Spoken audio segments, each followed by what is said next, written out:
En los últimos años se han solapado varias crisis. La pandemia, los precios disparados de los alimentos y la electricidad por la guerra de Ucrania, las hipotecas más caras. Para aliviar la presión sobre los ciudadanos, el Estado reforzó las ayudas públicas, pero les puso fecha de caducidad y ahora empieza a retirarlas para centrarse en la gente más vulnerable. Soy Ana Fuentes. Hoy en El País, escudo social. ¿Estamos listos para quitar la red?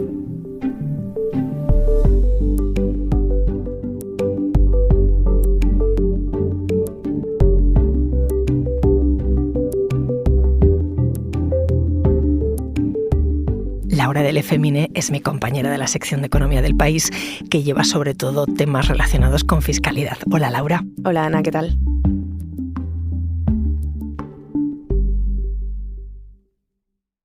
Quería hablar contigo de un término que hemos escuchado mucho en los últimos tiempos, eso de escudo social. ¿Qué es? Pues el escudo social, digamos que son una serie de medidas, en realidad varios paquetes de medidas que el gobierno ha aprobado para paliar los efectos de las crisis que hemos vivido en los últimos años, ¿no?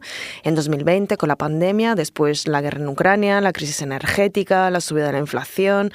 Básicamente son ayudas para familias, trabajadores, empresas, etc.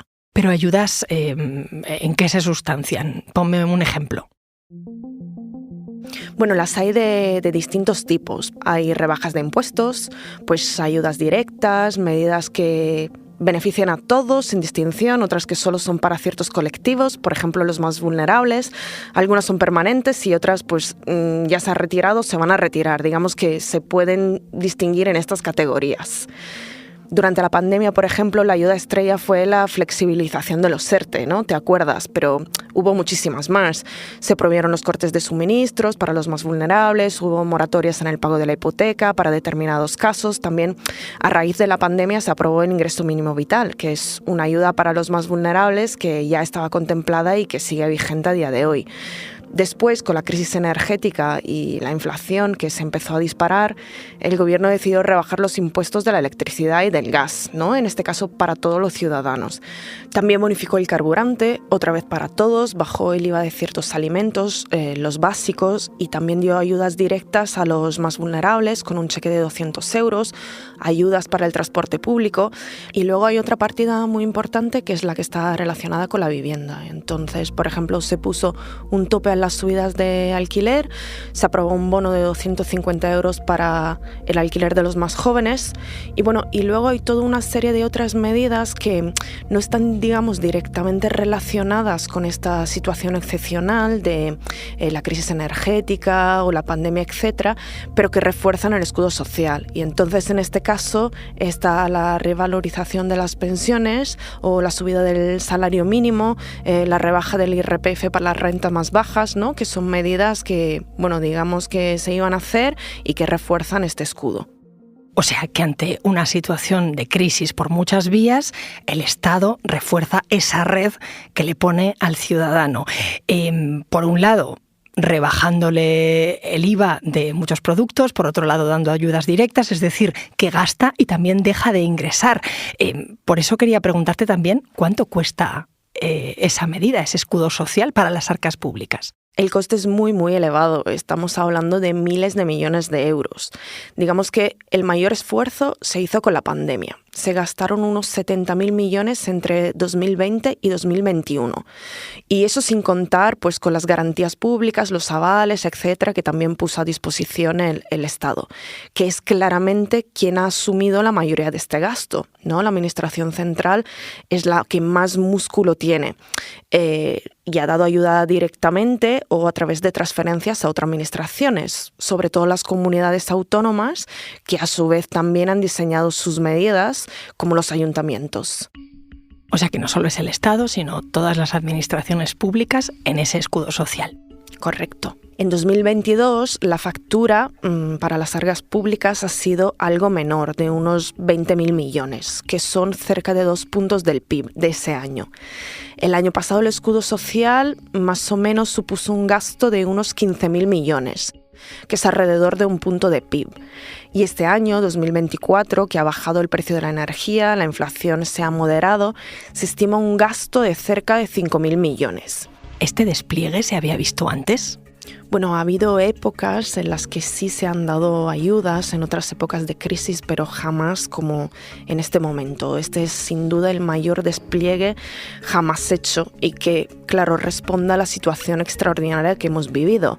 Pues la pandemia, una guerra en el corazón de Europa, todas situaciones excepcionales.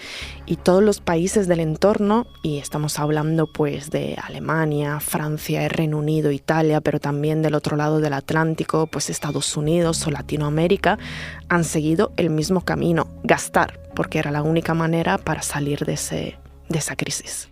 Claro, es lo que dices, es una forma de salir de un agujero, de una excepción, y hay una intencionalidad política, pero ¿cuánto tiempo se puede prolongar esta situación? ¿Es sostenible este gasto a largo plazo? No es sostenible este gasto a largo plazo, ¿no? Todo ha sido extraordinario aquí en los demás países y por eso ahora se está dando marcha atrás, porque la otra cara de la moneda es que la deuda y el déficit pues se han disparado y eso no es sostenible. A ver, el déficit es la diferencia entre lo que el Estado ingresa y lo que gasta. Entonces, como en cualquier economía familiar, no se puede durante mucho tiempo estar gastando mucho más de lo que entra. Claro. A ver, te voy a poner un poco de contexto. La Unión Europea suspendió en 2020 las reglas fiscales, ¿no? Cuando estalló la pandemia. Estas reglas, digamos que obligan a los países a tener un determinado control sobre sus cuentas para que los números rojos no se disparen y ya no sea sostenible, digamos, ¿no? Cuando empezó la guerra en Ucrania, la crisis energética, empezaron a subir los precios, pues la Unión Europea pensó que lo correcto era mantener esa excepción. ¿Y por qué se hizo? Porque así los países podían gastar mucho, ¿no? Sin tener problemas, sin que la Unión Europea pues ya les pusiera pegas porque los números rojos eran muy altos. Pero ahora se exige una vuelta a la disciplina. El tema, Laura, es cómo vuelves a la disciplina si tantas familias lo están pasando mal, ¿no? Porque retirar todas estas ayudas, disolver ese escudo social, puede llevar a la gente a una situación muy complicada, ¿no? Sí, claro. Hay que recordarnos que las familias vulnerables que menos ingresos tienen son las que además sufren más la inflación, que se ha moderado, pero vaya, los precios siguen muy altos y en proporción de su renta la subida les afecta más. Y también están todas aquellas familias que igual antes llegaban con cierta holgura a fin de mes y ahora, además de la inflación, pues tienen el problema de la subida de los tipos, ¿no? Y eso implica que las hipotecas se les puede haber encarecido 200, 300, 400 euros al mes. De esto que me cuentas, si te parece, Laura, voy a hablar con Denise López, nuestra compañera que ha estado escribiendo para El País sobre la situación de esas economías domésticas más vulnerables. Y luego vuelvo contigo y me cuentas qué medidas siguen y cuáles se van a retirar. Enseguida volvemos. ¿Te quedas con ganas de más después de escuchar Hoy en El País? Escucha los sábados y domingos más episodios gracias a la colaboración entre Podimo y El País Audio.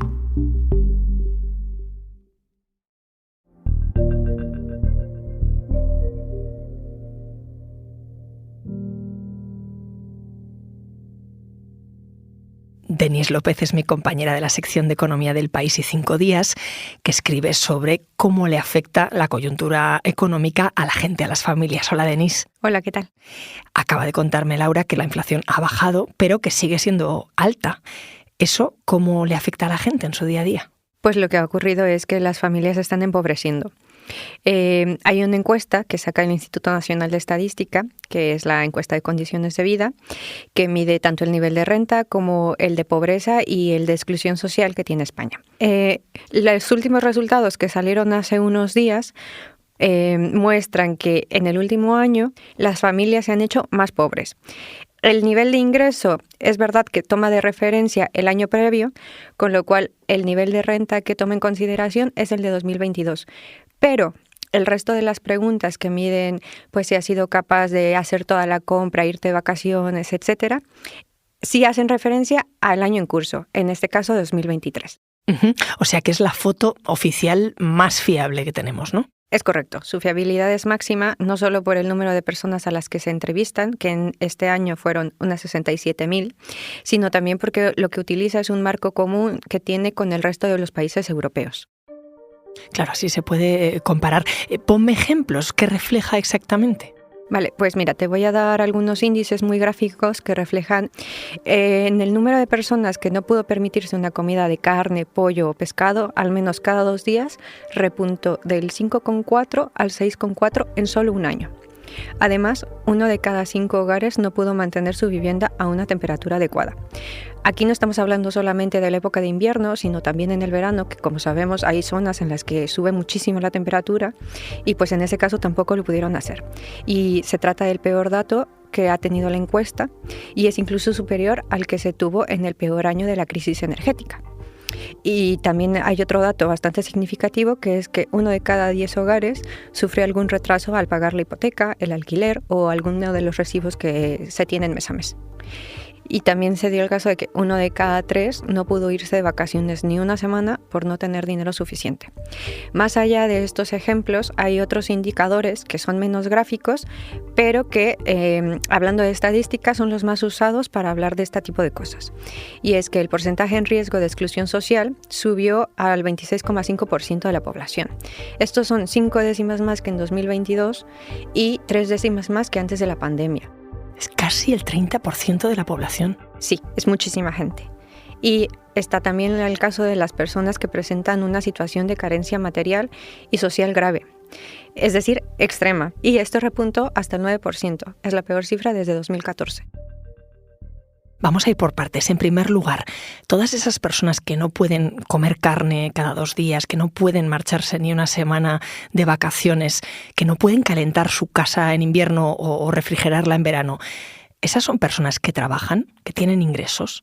Bueno, en este caso la pobreza afecta a todos los sectores de la población. Es una cosa que tenemos que tener todos claros porque tendemos a pensar que solamente están las personas desempleadas o las personas históricamente vulnerables como pueden ser los migrantes, pero no es así. La realidad es mucho más compleja y en el año pasado, por ejemplo, casi el 17% de los ocupados, es decir, gente con trabajo, estuvo en riesgo de exclusión social. Porque, ¿qué se considera riesgo de exclusión social? Ese punto al que han llegado casi el 30% de las personas en España.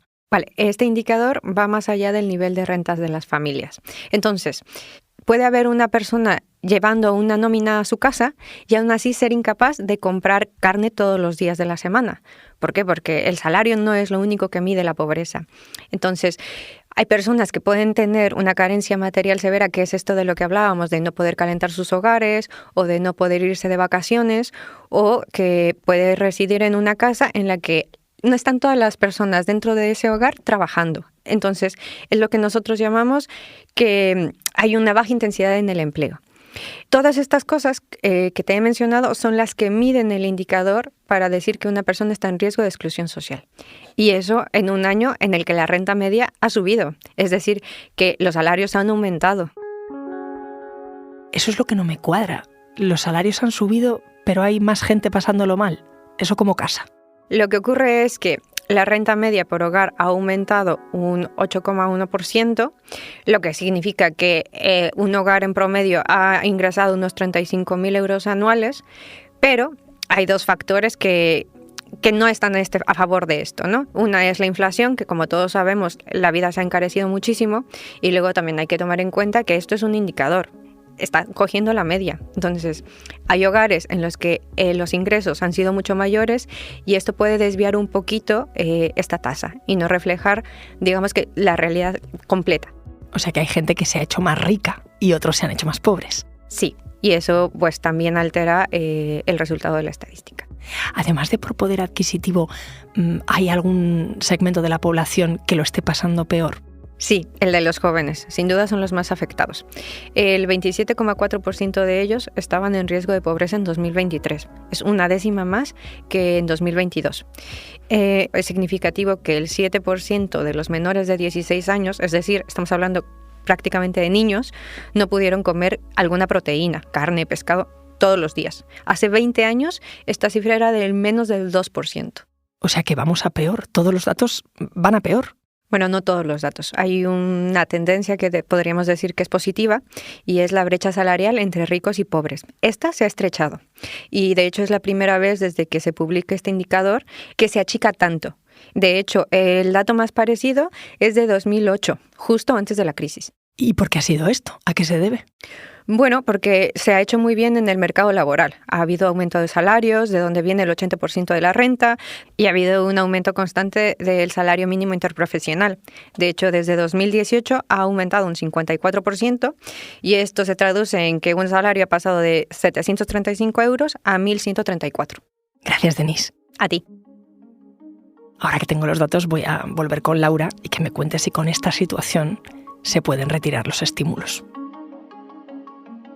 Pues vuelvo contigo, Laura. Como escuchábamos, Denise decía que a pesar de todo el escudo social, la situación de la gente que lo está pasando peor empeoró el año pasado, 2023.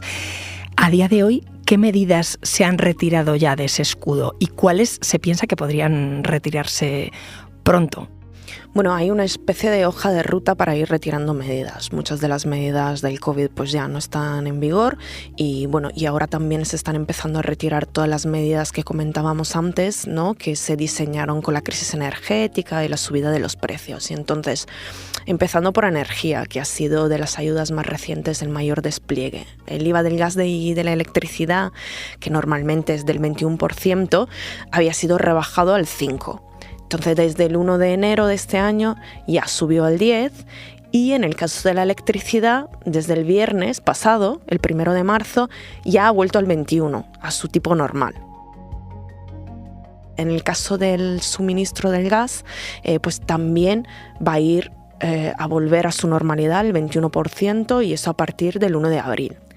Y también los demás impuestos a la electricidad que habían sido rebajados, pues se prevé que vayan subiendo a lo largo del año de forma gradual.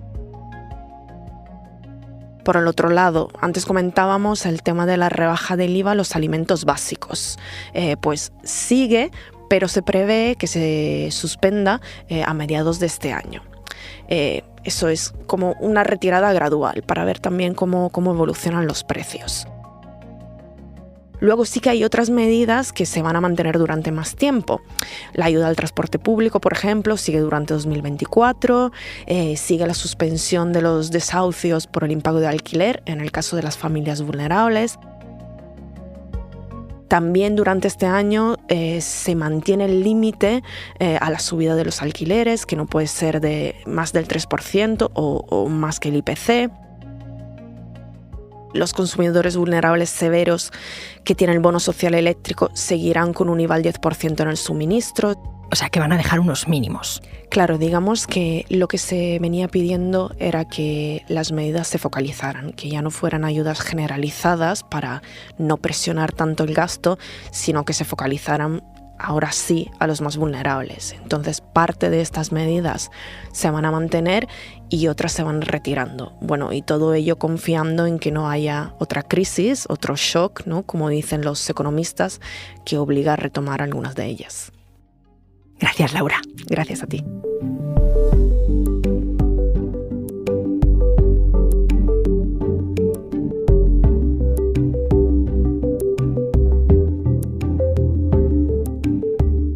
Este episodio lo ha realizado José Juan Morales. El diseño de sonido es de Camilo Iriarte. La edición es de Ana Rivera y la dirección de Silvia Cruz La Peña. Yo soy Ana Fuentes y esto ha sido Hoy en el País. Mañana volvemos con más historias. Gracias por escuchar.